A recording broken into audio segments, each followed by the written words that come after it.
Chapter 9. Visions, Values, and Paradigms. Visions differ both morally and intellectually. Moreover, social visions differ in some respects, though not all, from visions which play an important role in science.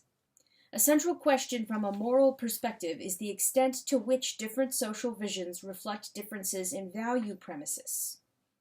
A central concern from an intellectual perspective is the very different history of visions of society and visions underlying scientific theories of natural phenomena. It is also useful to understand whether social issues represent conflicts of values, of visions, or of interests. Paradigms and evidence. While visions involve assumed facts and assumed causes, a vision is not a paradigm in Thomas Kuhn's sense of a theoretical model of causation. A vision is an almost instinctive sense of what things are and how they work. Kuhn's paradigm is a much more intellectually developed entity, including scientific law, theory, application, and instrumentation together. Visions may lead to paradigms, whether in science or in politics, economics, law, or other fields, but visions and paradigms are different stages in the intellectual process. Whether in science or in social thought, visions or inspirations come first, and are subsequently systematized into paradigms, which embrace specific theories and their narrowly focused hypotheses, which can be tested against evidence. In these general intellectual terms, visions of scientific phenomena and visions of society proceed in parallel ways. However, opposing paradigms in science do not persist for centuries, as paradigms derived from the constrained and unconstrained visions have in politics, economics, law, and social thought in general. The phlogiston theory and oxidation theory did not coexist and endure together in chemistry. Scientific paradigms tend to succeed each other in history, not coexist through centuries. While still in the early states of the development of science, men confronting the same particular phenomena might describe and interpret them in different ways. But these divergences, according to Kuhn, disappear to a very considerable extent, and then apparently once and for all. No such process has yet become general in social thought. The fundamental difference between science and social theory is not at the level of visions, or even paradigms, but at the point where theories produce empirically testable hypotheses. The uncontrollable variations which prevent laboratory experiments with societies prevent the decisive confrontations which shatter particular hypotheses, reverberating backward to shake theories and perhaps even topple paradigms and the visions they embody. Moreover, the biological continuity of the human race means that experiments which fail cannot be begun over again from scratch, as a chemist throws out a batch of chemicals from a failed experiment and tries again with a fresh batch of chemicals. We can never know what Germany would be like today if there had been no Hitler, or how Western civilization would have developed had there been no decline and fall of the Roman Empire. In short, evidence is not as decisive in social visions. This is due not only to the nature of the evidence, but also to the strength of commitments to social values.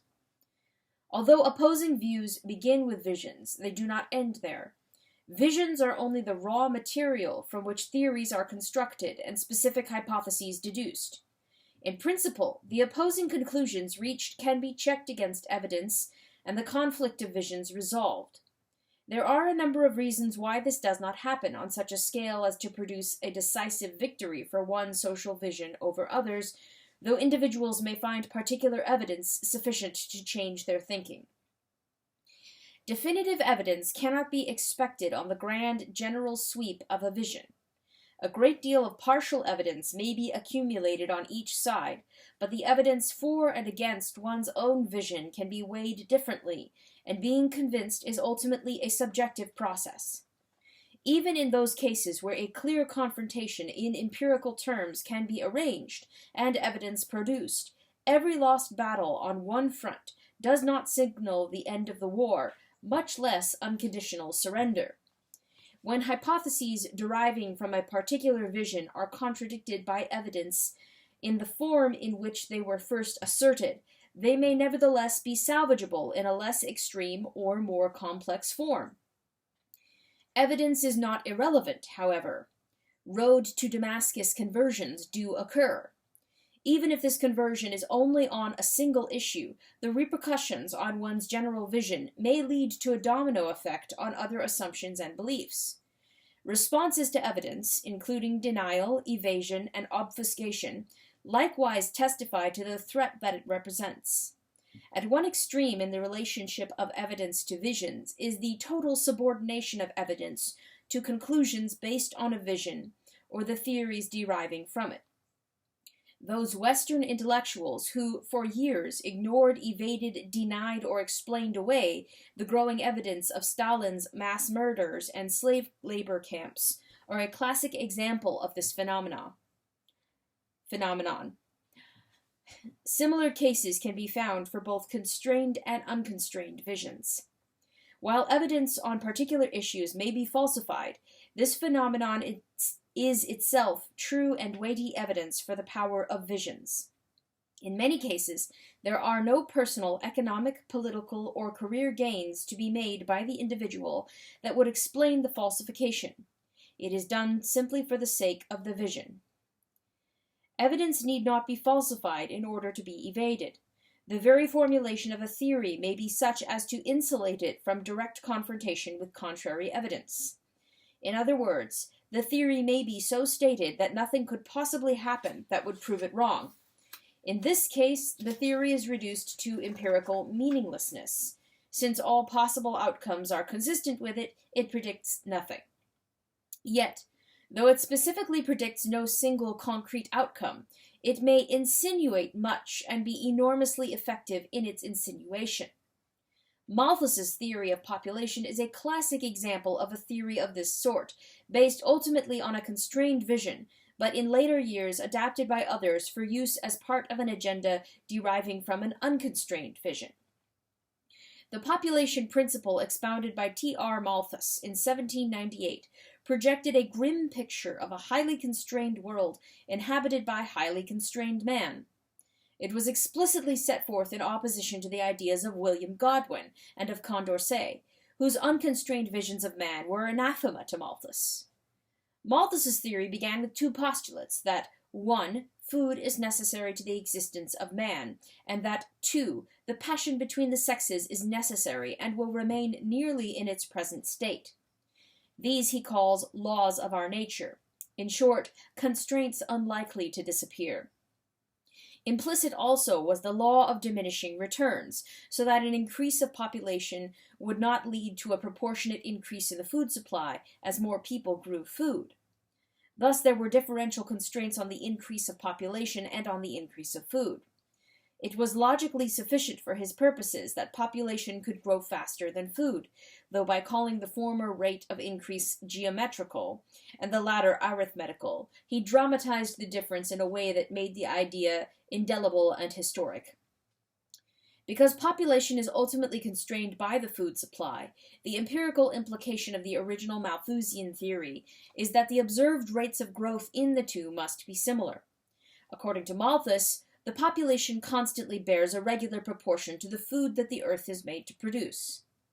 This is the crucial conclusion from Malthus's two postulates, and it constitutes the empirical test of the truth or falsity of Malthusian theory.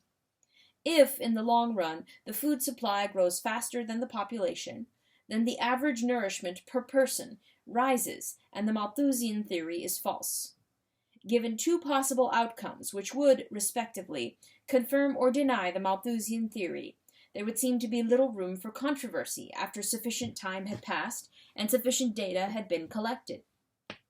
Yet no such clear confrontation of evidence and theory has occurred, because of Malthus's shifting formulations under stress of critical attack. In later years, Malthus declared that higher incomes among the masses could lead to either of two very different results: an increase of population or improvements in the modes of subsistence, with both possibilities now being considered consistent with the Malthusian principle. There was no possible evidence that could conceivably prove it wrong, whether it was in fact right or wrong. In reality, as census and other data accumulated over the years, the food supply and other elements of the general standard of living tended to increase faster than population. Yet the Malthusian population theory has survived and flourished. Malthus clearly had a constrained vision. To prevent the recurrence of misery is, alas, beyond the power of man, he said, and he even doubted whether there had ever been a permanent increase in the span of life. He spoke of laws inherent in the nature of man and absolutely independent of all human regulations, and declared, the vices and moral weakness of mankind, taken in the mass, are invincible. However, though Malthus's theory of population was within the tradition of the constrained vision, it was not the only population theory consistent with that vision. Adam Smith's theory of population was quite different in analysis and conclusion. Moreover, the Malthusian population principle has re-emerged with modifications on the political left among people with an unconstrained vision. In the modified version, overpopulation is neither inherent nor invincible, but simply cannot be effectively prevented by relying on the discretion of individuals. However, with political leadership, which may range from hortatory to draconian, there is a solution through birth control and abortions. In short, ideas originating in one vision may be adapted to another. But for the Malthusian population theory to last long enough for this to happen, it first had to survive more than a century of contradictory evidence. Its success in doing so suggests that evasions and tautological formulations may protect a theory against evidence as effectively as outright falsification. While falsification is clearly a conscious decision, evasion is not necessarily conscious, and misperceptions of what constitutes evidence still less so.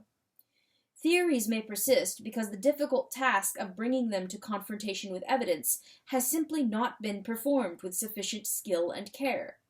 This may be especially so when a person testing the theory has a different vision of his own, and reads the opposing vision in his terms rather than in its own terms.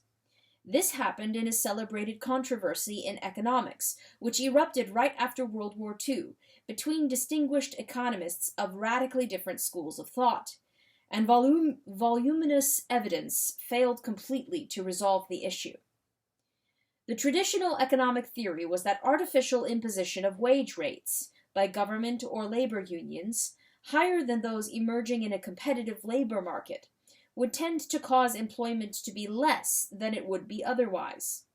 This was a direct corollary of the more general economic principle that more of anything tends to be bought at a lower price than at a higher price. In order to test this theory, a critic of this view sent questionnaires to hundreds of employers, asking how they had acted or would act under various possible conditions involving wage rates. Most employers did not indicate in their replies that they would react to wage increases by firing workers. The critic regarded this as disproof of the prevailing economic theory. However, the prevailing economic theory was not set forth in terms of what individual employers would say, but in terms of what the economy as a whole would do. While this survey asked employers for their chosen mode of adjustment, the economic theory being tested dealt with the opposite phenomenon, how a competitive economy imposed modes of adjustment on individuals. For example, an employer might well react to a wage increase by maintaining employment and trying to pass the cost increase along to consumers in higher prices. But if this price increase results in a decline in the sales of his product, forcing him to then reduce production and employment, the net result is the same as if he had deliberately chosen to fire workers because of the imposed wage increase. The real issue was whether externally imposed wage increases reduce employment, not whether this takes the particular form of 1. Individual employer decisions to lay off workers, 2. The bankruptcy of marginal firms, 3. A reduction in the number of new firms entering the industry, or 4. A decline in sales and employment as cost increases are passed on to the consumer. In short, the theory being tested was a systemic theory of market adjustments, while the questionnaire asked about individual intentions among surviving businesses. The voluminous evidence collected was irrelevant to the issue. These examples are not meant to prove the already obvious points that mistakes or shortcomings mar the use of evidence. Instead, they are illustrations of particular ways in which disparate and conflicting visions survive together, despite an abundance of factual evidence which might otherwise be expected to shift the balance decisively to one side or another over a long span of time, such as the centuries during which the constrained and the unconstrained visions have survived and flourished together. In the extreme case, evidence may simply be falsified, or it may be evaded by verbal expedients which empty the theory of empirical meaning while leaving it full of powerful insinuations. Conversely, evidence may be made to appear to conflict with a theory merely because the specific terms of the theory are misunderstood by those collecting the evidence, but perhaps the most striking demonstration of the power of a vision occurs when no evidence at all is either asked or offered for assertions which are consonant with a prevailing vision. A recent example of this phenomenon has been the oft-repeated assertion that higher rates of broken homes and teenage pregnancy among Black Americans are a legacy of slavery. Only after decades of widespread repetition of this assertion was a comprehensive factual study done, revealing that broken homes and teenage pregnancy were far less common among blacks under slavery and in the generations following emancipation than they are today. Again, the point is not that a particular conclusion was mistaken, but that a sweeping and unsupported assertion went unchallenged for many years because it fit a particular vision. The ability to sustain assertions without any evidence is another sign of the strength and persistence of visions. The process of moving from a vision as an inchoate sense of causation to a specific set of theories and corollaries, a paradigm or intellectual model representing what is believed to happen, is both intellectually and psychically difficult. The precise definition of terms, the careful construction of causal links, and the derivation of specific hypotheses unambiguously differentiated from the hypotheses derived from alternative theories, all this requires not only skill, but discipline and dedicated efforts. To the extent that one has become emotionally committed to or publicly identified with a particular theory, its failure in the face of evidence imposes psychic costs that can be painful. In an attempt to reconcile the paradigm with the incoming discordant evidence, an initially simple principle may be modified and complicated until it resembles a Rube Goldberg contraption. Ridicule of these ad hoc complications is not refutation. Moreover, any paradigm, being a model rather than reality, will necessarily not fit the evidence perfectly. The scientific formula for the speed of a falling object ignores the effect of atmospheric resistance, but no one considers the law of gravity refuted because actual scientific observations show deviations between the acceleration predicted by the theory and that observed as things fall through the air. Nor are people who believe in the law of gravity accused of denying the existence of the atmosphere. Rather, they do not consider the atmosphere essential to the theory of gravity, and omit it as a needless complication, except in special cases, such as helium-filled balloons which rise instead of fall. In much the same way, believers in an unconstrained vision do not deny that man has any limitations. They simply do not treat these limitations as decisive in theories of social phenomena, whose causal elements are explained in entirely different terms, with the limitations of man playing a peripheral role, much like that of the atmosphere in the theory of gravity. What distinguishes those with the constrained vision is that the limitations of man are at the heart of their theories. It plays the role of gravity rather than that of atmospheric resistance, and many of the elements emphasized by those with the unconstrained vision are omitted as incidental, atmospheric.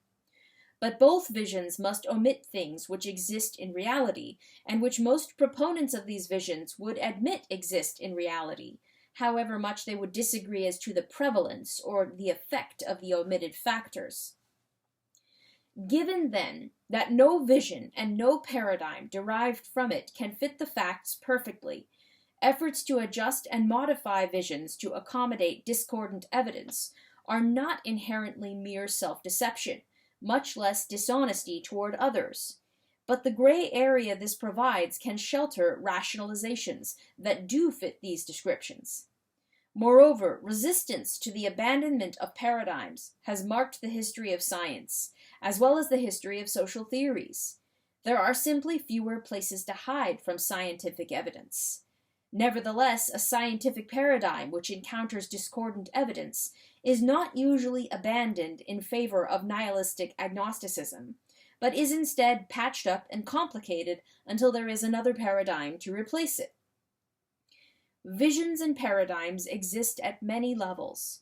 Karl Marx and a street corner radical on a soapbox may have shared the same vision, but at widely varying levels of sophistication. The more sophisticated versions of any vision are in part a tacit concession to discordant evidence which might otherwise be fatal. This general need for complexity can itself become, obliquely, a further protection against clear-cut evidence refuting a social theory. When no other reply to such evidence is possible, because it so clearly contradicts what is asserted, it is always possible to dismiss the evidence as simplistic, because the issue must be more complex than that. In science, however, a simple explanation is preferred to a more complex explanation with no greater empirical accuracy. While visions can survive and thrive on their own inner logic, in defiance of empirical evidence, the social dangers of such insulated dogmatism are obvious. It is no less arbitrary and dogmatic to declare a priori that the truth lies somewhere in between. It may not. On some highly specific issue, it may lie entirely on one side, and on another issue, with the other side. On still another issue, it may in fact lie in between. The point here is simply that there is no a priori way to say, or to avoid the difficult task of formulating hypotheses and testing them against evidence. Nor is this an exercise in futility. Even zealots may be forced to abandon some extreme outposts of a given vision as indefensible under empirical attack, while the contracted perimeter of the vision continues to be defended fiercely. Intellectual struggles can be wars of attrition, as well as wars won or lost in a single battle. The visions of science, rather than those of social thought, seem to lend themselves to single decisive confrontations. The growing complexity of social theories in general reflect in part the growing difficulties of defending them in their purer forms. Burgeoning empirical data, and even more sophisticated ways of analyzing them, may fail to deliver a single fatal blow to either of the great opposing visions, which have dominated the past 2 centuries. But some important strategic retreats have been made on both sides. Neither vision can confidently maintain the air of incontrovertible truth, which some of its 18th century exponents exhibited. It is an advancement even to admit that we are dealing with a conflict of visions. Visions and values. Both constrained and unconstrained visions are fundamentally and essentially visions of causation. Only derivatively do they involve clashes of moral principles or different hierarchies of social values. The much vaunted need to make our value premises explicit is irrelevant in this contest. Thinkers with identical moral values and social preferences must nevertheless reach opposing conclusions if their initial senses of reality and causation, their visions, are different. Identical twins, bred to revere the same moral qualities in the same order, must differ in their conclusions if, somewhere along the way, one conceives of human attributes and social causation as described in the constrained vision, and the other conceives them as described in the unconstrained vision. Just as travelers seeking the same destination must head in opposite directions, if one believes it is to be to the east and the other believes it is to be in the west, so those seeking the greatest good for the greatest number, or any other similarly general moral precept, must favor opposite kinds of societies, if opposite kinds of human beings are assumed to inhabit those societies, leading to opposite kinds of social causation. Things must work first before they can work to any given end, and what will work depends on the nature of the entities involved and their causal connections. In this sense, physical science and the analysis of social phenomena both begin with visions.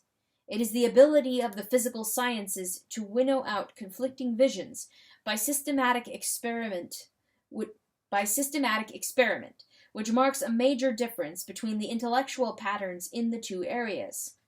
However, the ability of science to resolve its conflict of visions does not mean that scientists share the same value premises, but rather that value premises are neither necessary nor sufficient to explain conflicts of visions or their resolution. People with the same moral values readily reach differing political conclusions. Convinced religious believers can split into opposite camps on social and political issues if they see worldly or divine causation in different terms. So too do philosophic materialists such as Hobbes and Holbach, or believers in a variety of other creeds. Where a particular creed implies a particular set of social, economic, and political conclusions, as in Marxism, for example, it is because that creed contains a particular vision of causation, not simply a particular moral premise.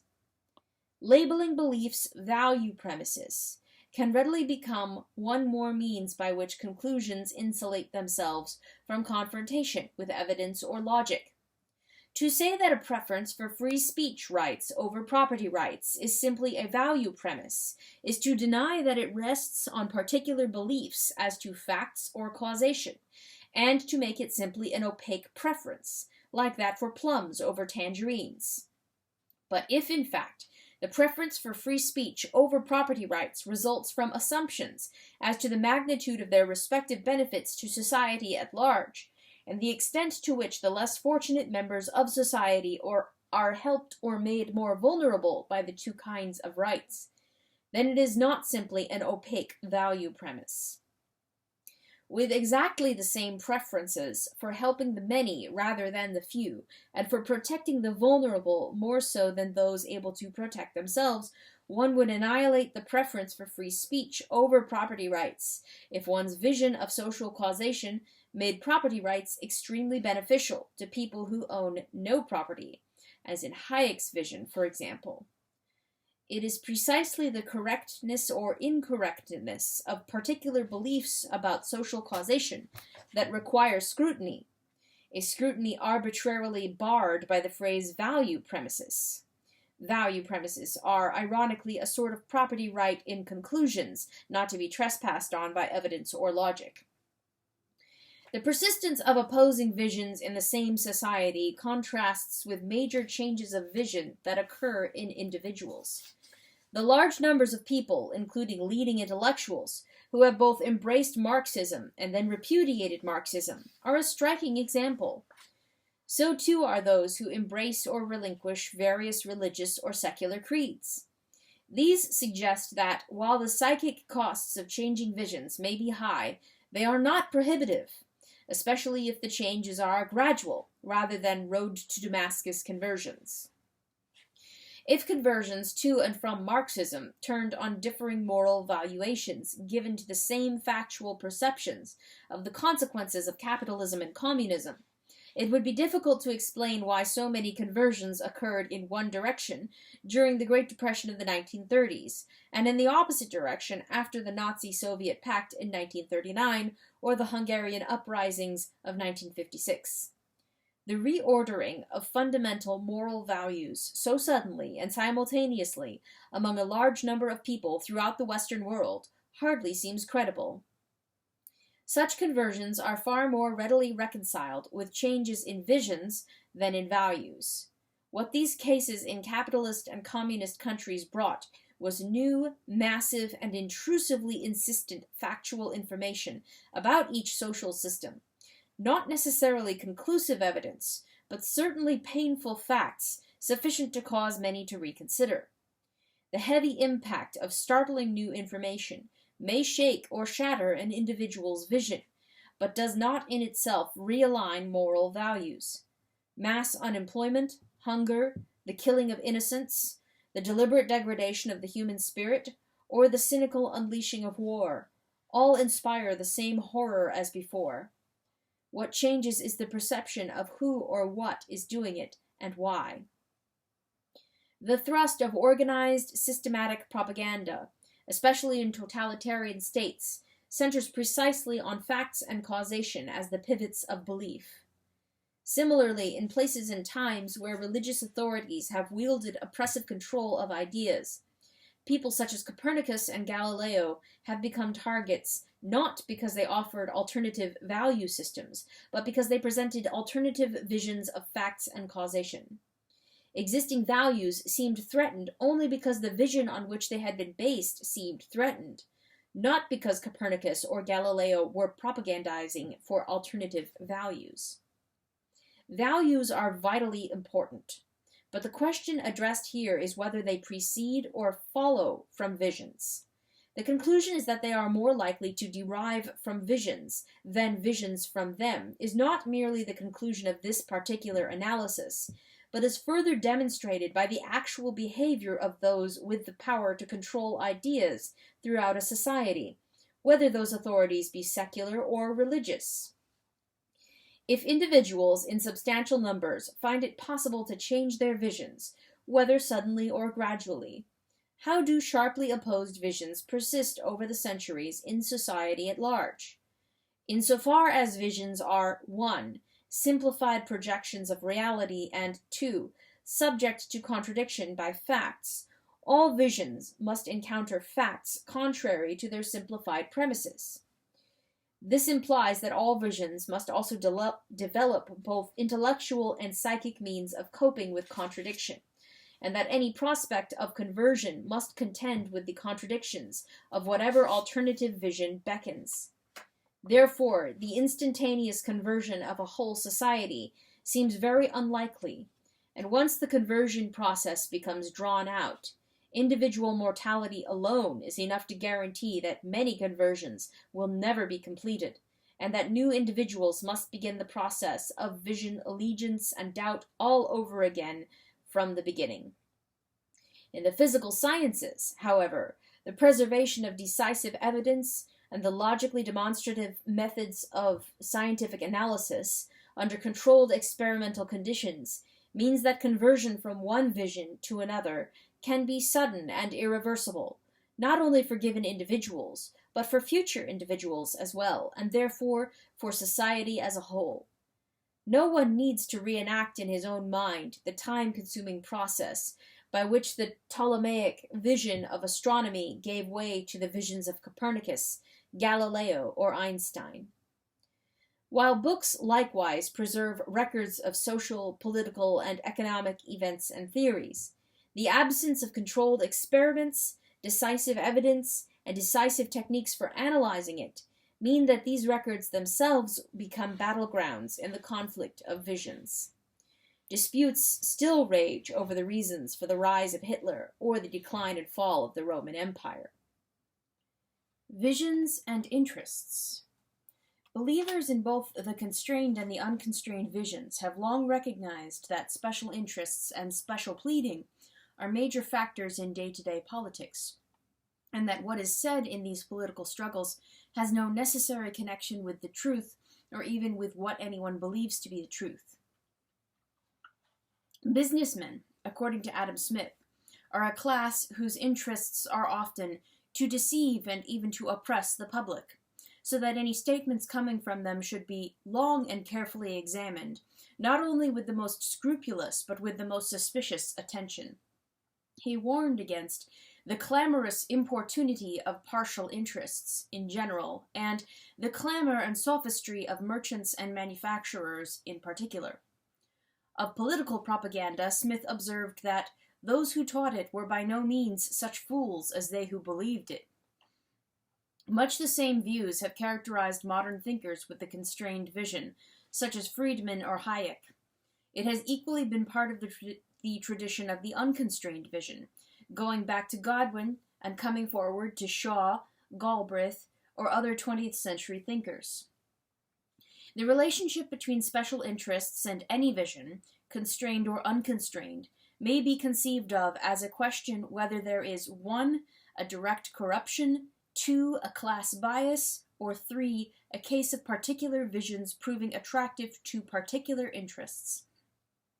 Direct corruption may be due to bribes, economic self-interest, or careerism determining what is said, independently of what is actually believed about facts or causation. Although such explanations are sometimes attributed to Karl Marx, they are much closer to the theories of Charles A. Beard, who depicted the Constitution of the United States as shaped by special interests. Marx's theory was one of class bias distorting the thinker's perception of reality, with sincerely held beliefs being opposite and antagonistic in content when the thinkers drew upon different class experiences. The weakest of the 3 assertions above is that visions, however they originate, will be pressed into service by whatever special interests find them useful.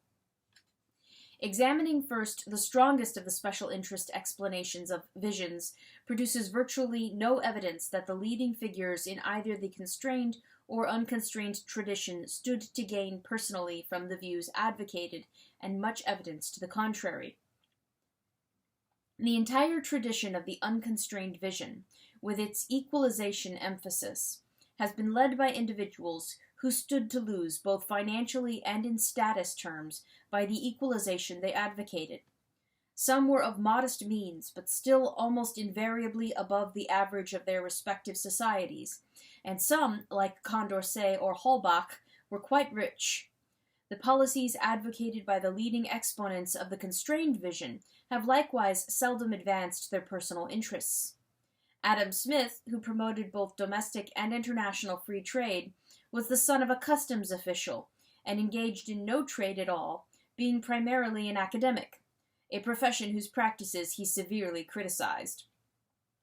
Virtually none of the leading advocates of laissez-faire have been businessmen, from the time of Adam Smith to Milton Friedman or F.A. Hayek 2 centuries later. Burke's Reflections on the Revolution in France represented views that cost him the political alliances and friendships of a lifetime, and though it eventually brought him royal favor, this was hardly something he could have counted on after years of having opposed royal interests in Parliament. While political thinkers who were also political practitioners may create ambiguities as to their motivations, which may be either ideological or careerist, increasing specialization over the centuries has made the theorist practitioner in politics almost as rare as the theorist businessman.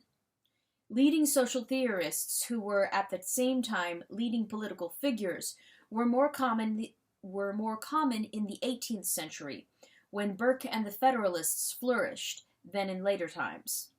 But John Stuart Mill's brief career in Parliament in the 19th century, or Joseph A. Schumpeter's brief career in business in the 20th century, were oddities having little significance for their own intellectual history, much less for visions in general. The less extreme claim that visions represent the bias of class position is no more readily supported by evidence.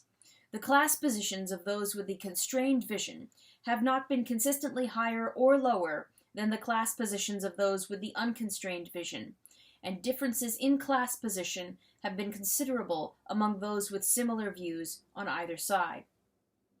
Milton Friedman was far more similar in social origins to Tom Paine than to Friedrich Hayek or James Madison. While Condorcet and Holbach were aristocrats, their philosophic compatriots Paine and Godwin knew what it was to struggle to make ends meet. At the individual level, the class explanation of ideas breaks down completely, while the tracing of assumptions about human nature to conclusions about social policy show a remarkable and enduring consistency. The numerous other sociological explanations of ideological orientation need not all be rejected a priori, nor is it necessary to enter into their specifics here. To explain the social composition of those holding particular visions, whether the explanations be correct or incorrect, is only to assert that people are not randomly distributed in their visions, any more than they are randomly distributed in sports, religion, or 1,000 other human activities. None of this denies that class bias exists or plays a potent role in political struggles. The question is whether its influence operates by controlling those who shape social visions or in other ways. That class bias, where it exists, will seize upon a vision which can serve as a rationalization is scarcely denied by anyone. But that has nothing to do with either the origins or validity of the vision. The very reason visions are useful to those with a special interest to promote is that it helps recruit political allies who do not share that special interest, but who may be won over by the principles or rhetoric generated by a social vision.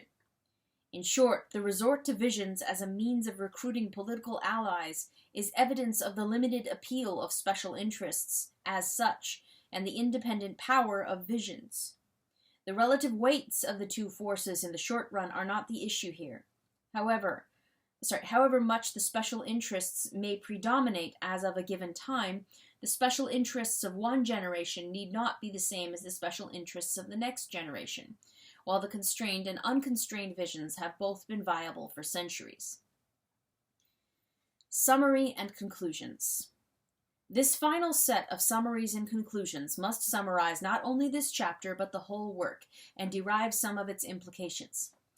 Behind the episodic eruptions of specific political and social controversies is a pattern of beliefs about the world, about man, and about causation. These implicit assumptions, or visions, repeatedly divide controversialists at all intellectual levels on a wide spectrum of issues and across the boundaries of law, the economy, the polity, and the society, as well as across international boundaries. Though these controversies often become emotional, the opposing views tend to cluster not around an emotion, but around the logic of a vision. Each vision tends to generate conclusions, which are the logical consequences of its assumptions. That is why there are such repeated conflicts of visions in such a range of otherwise unrelated issues.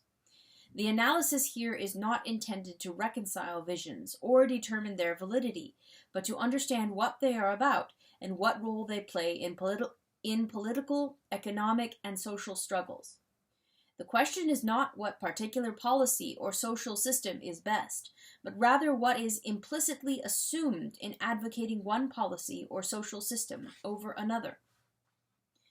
Whatever one's vision, other visions are easily misunderstood, not only because of caricatures produced by polemics, but also because the very words used, equality, freedom, justice, power, mean entirely different things in the context of different presuppositions. It is not merely misunderstanding, but the inherent logic of each vision which leads to these semantic differences, as well as to substantively different conclusions across a wide spectrum of issues.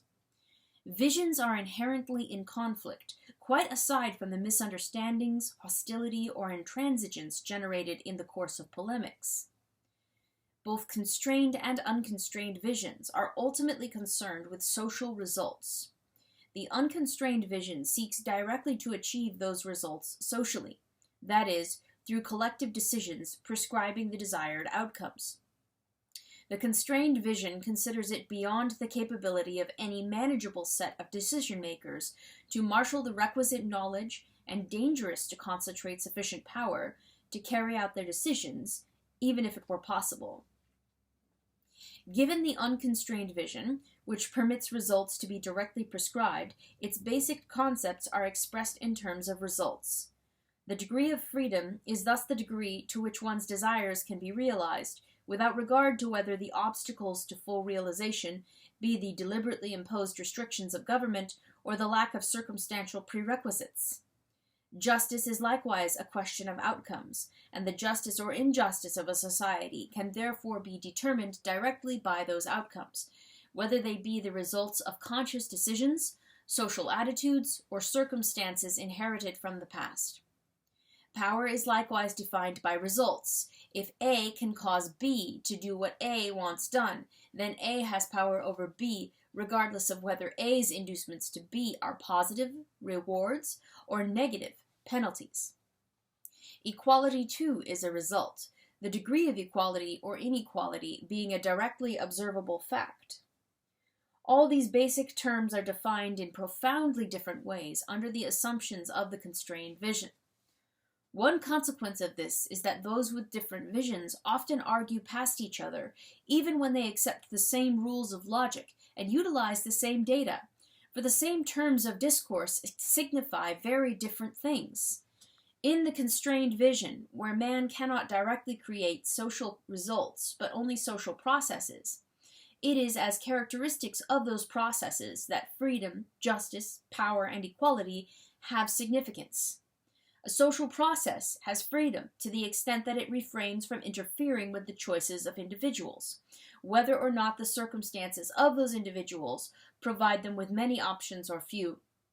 A social process has justice to the extent that its rules are just, regardless of the variety of outcomes resulting from the application of those rules.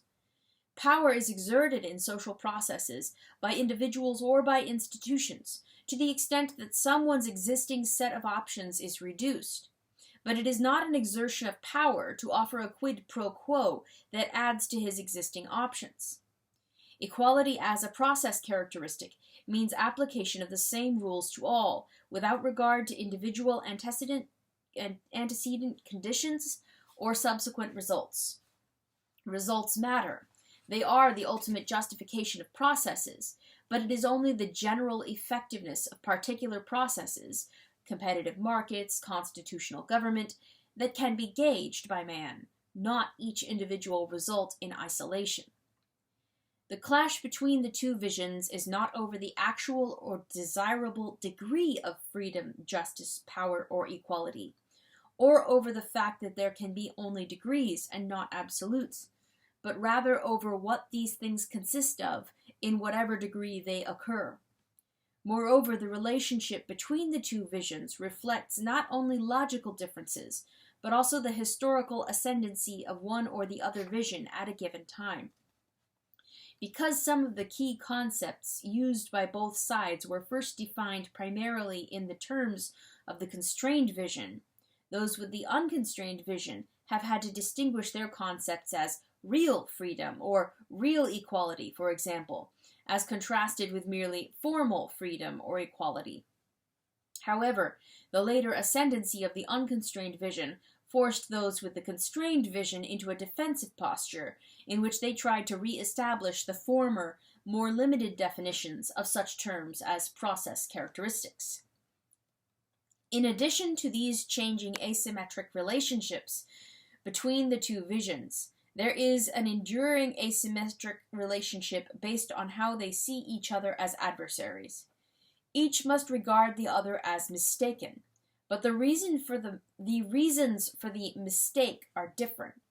In the unconstrained vision, in which man can master social complexities sufficiently to apply directly the logic and morality of the common good, the presence of highly educated and intelligent people diametrically opposed to policies aimed at that common good is either an intellectual puzzle or a moral outrage, or both. Implications of bad faith, venality, or other moral or intellectual deficiencies have been much more common in the unconstrained vision's criticism of the constrained vision than vice versa. In the constrained vision, where the individual's capacity for direct social decision-making is quite limited, it is far less surprising that those who attempt it should fail, and therefore far less necessary to regard the mistaken adversary as having less morality or intelligence than others. Those with the constrained vision tend to refer to their adversaries as well-meaning but mistaken, or unrealistic in their assumptions, with seldom a suggestion that they are deliberately opposing the common good, or are too stupid to recognize it. Personality variations cut across these patterns on both sides. Burke was less generous to adversaries than Hayek, Shaw less accusatory than Condorcet, but the patterns themselves have persisted for centuries. Malthus said, "I cannot doubt the talents of such men as Godwin and Condorcet. I am unwilling to doubt their candor." But when Godwin wrote of Malthus, he called him malignant, questioned the humanity of the man, said, "I profess myself at a loss to conceive of what earth the man was made," and hinted that Malthus's appointment as professor at East India College was a reward for apologetics for the privileged.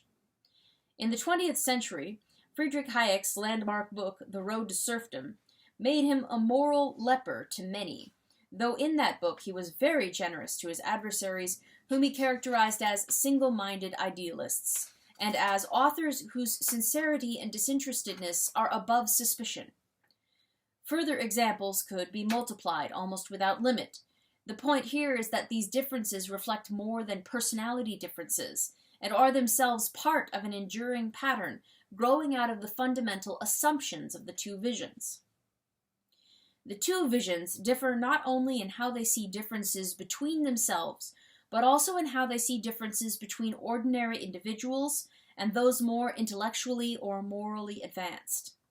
In the unconstrained vision, where the intellectual and moral potential of man vastly exceeds the levels currently observable in the general population, there is more room for individual variation in intellectual and moral performance than in the constrained vision, where the elite and the masses are both penned within relatively narrow limits.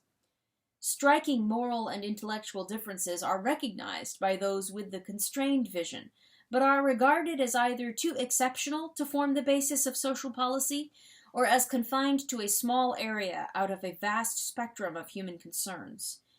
Given the inherent limitations of human beings, the extraordinary person, morally or intellectually, is extraordinary only within some very limited area, perhaps at the cost of grave deficiencies elsewhere, and may well have blind spots which prevent him from seeing some things which are clearly visible to ordinary people.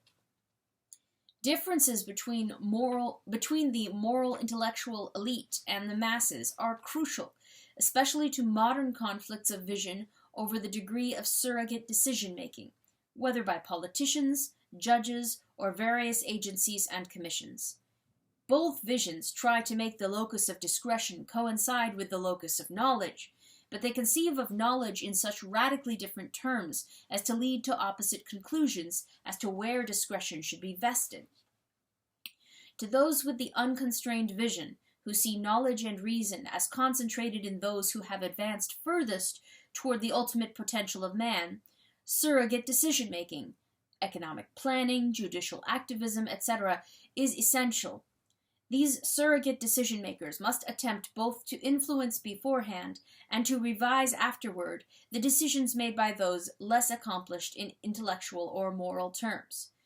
But to those with the constrained vision, each individual's knowledge is so grossly inadequate compared to the knowledge mobilized systemically through economic markets, traditional values, and other social processes that surrogate decision-makers in general, and non-elected judges in particular, should severely limit themselves to drawing up rules defining the boundaries of others' discretion, not second-guess the decisions actually made within those boundaries.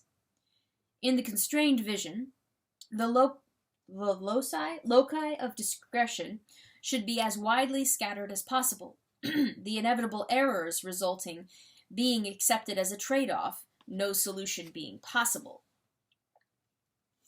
Conflicts of visions affect not only such large and enduring issues as economic planning versus laissez-faire, or judicial activism versus judicial restraint, but also such new issues as the most effective modes of third world development, affirmative action, or comparable worth. In each of these controversies, the assumptions of one vision lead logically to opposite conclusions from those of the other. All these issues turn ultimately on whether, or to what extent, surrogate decision-makers can make better decisions than those directly transacting. even with perfect agreement on value premises as to what outcome would be ideal. Differences in beliefs as to the efficacy of particular policies would put those with different visions in sharp conflict. Visions help explain ideological differences, which are, of course, only one source of political differences. Yet in the long run, these ideological conflicts seem to shape the general course of political trends as much as practical political considerations dominate day-to-day events. To a considerable extent, the ideological presuppositions of the times set the limits and the agenda which determine what is feasible, realistic, or imperative to practical politicians. Powerful as ideology may be, it is not omnipotent. Inescapable and brutal facts, the Great Depression of the 1930s, the Nazi-Soviet Pact of 1939, have caused many to simultaneously embrace or abandon an ideology. Even short of such cataclysmic events, the rules of logic and evidence have historically led many to change ideological positions, suddenly or gradually. Moreover, even when an ideological bias persists, the empirical or logical work of those with such a bias may not necessarily suffer by empirical or logical standards, however much the semantics used to characterize the findings may betray the ideological leanings of the analyst. For still others, however, ideology may totally overwhelm evidence. Emotions and value judgments are important, but derivative. It is as logical for those with the unconstrained vision to put freedom of speech above property rights, as it is for those with the constrained vision to bitterly oppose them on this, as in so many other issues. While not all social theories can be neatly divided into constrained and unconstrained visions, what is remarkable is how many of the leading theories of the past 2 centuries, or more, fall into one or the other of these 2 categories. Personal and stylistic differences, as well as differences of subject, emphasis, and degree, are all superimposed on this dichotomy, but the dichotomy itself still shows through nevertheless. Logic is, of course, not the only test of a theory. Empirical evidence is crucial intellectually, and yet historically social visions have shown a remarkable ability to evade, suppress, or explain away discordant evidence, to a degree that scientific theories cannot match. Yet, for individuals, changes of vision have not been uncommon, and catastrophic historic events have created many road to Damascus conversions. The hybrid vision of fascism, once touted as the wave of the future, has been devastated by the experience of World War II. In short, evidence is not wholly irrelevant, even to visions, even historically, and it is, of course, crucial logically. Historic evasions of evidence are a warning, not a model. Too often, the mere fact that someone is known to disagree widely on other issues is considered sufficient reason not to take him seriously on the issue at hand. How can you believe someone who has said ... In short, the fact that an opposing vision has as much consistency across a range of issues as one's own is used as a reason to reject it out of hand. This is especially so when the reasons for the differences are thought to be value premises, so that opponents are conceived to be working toward morally incompatible goals. Emphasis on the logic of a vision in no way denies that emotional or psychological factors, or narrow self-interest, may account for the attraction of some people to particular visions. The point is that neither the validity nor the consequences of a vision can be determined by examining such factors. That the vision has a logic and a momentum of its own, going beyond the emotions or intentions of its constituency at a given moment. Moreover, those subsequently attracted to a particular vision may be quite different from those initially attracted, and attracted for quite different reasons, as the consequences of the vision unfold. While visions conflict and arouse strong emotions in the process, merely winning cannot be the ultimate goal of either the constrained or the unconstrained vision, however much that goal may preoccupy practical politicians. The moral impulse driving each vision cannot be jettisoned for the sake of winning, without making the victory meaningless. While defections from one vision to another may be occasioned by empirical evidence, it is usually the relevance of that evidence for the prospect of achieving some morally desirable goal that is decisive. An analysis of the implications and dynamics of visions can clarify issues without reducing dedication to one's own vision, even when it is understood to be a vision rather than an incontrovertible fact, an iron law, or an opaque moral imperative.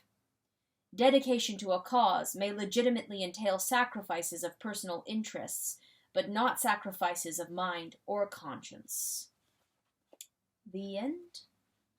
The rest is citations and an index.